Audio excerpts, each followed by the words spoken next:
Hello, আসসালামু আলাইকুম। আমি মোহাম্মদ হৃদয় হোসেন। আমি আপনাদের আজকে পেঁপে কতটুকু পাকলে, কতটুকু কালার আসলে পেঁপে গাছ থেকে তুলতে হয় সে বিষয়ে জানাবো।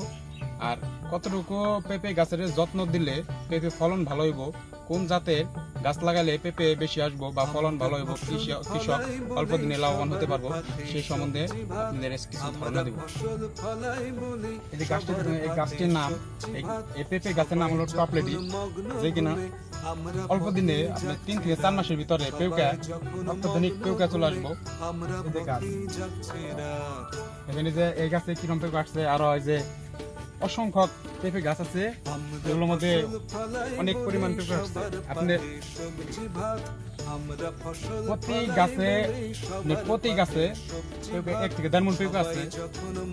এই পেঁপে কতটুকু কালার আসলে পেঁপে উত্তোলন করবেন, কতটুকু আপনার পাক হইলে বা আপনার একটা সময় আছে পেঁপে তোলার জন্য, ওই সময় হইলে বাদা বুঝতে পারবেন যে পেঁপে আমার তুলতে হবে। এই যে পেঁপেটা দেখেন লাল হয়ে গেছে, সুন্দর, মানে উপযোগী হয়ে গেছে, লাল হয়ে গেছে এটা তোলার জন্য। এই পেঁপেটা আপনি সবসময় মনে রাখতে হবে, পেঁপে তোলার আগে নিজের সেফটি বজায় রাখার জন্য টাইট ফিট জামা পিনবেন আর হাতে গ্লাভস পিনবেন। আপনি যদি গ্লাভস না পিনেন তাহলে আপনার হাতে পেঁপের কষ লেগে হাত নষ্ট হয়ে যেতে পারে। আর একটা জিনিস ফলো করবেন যে পেঁপে হাতে কষ লাগলে আপনার হাত নষ্ট হয়ে যাবে।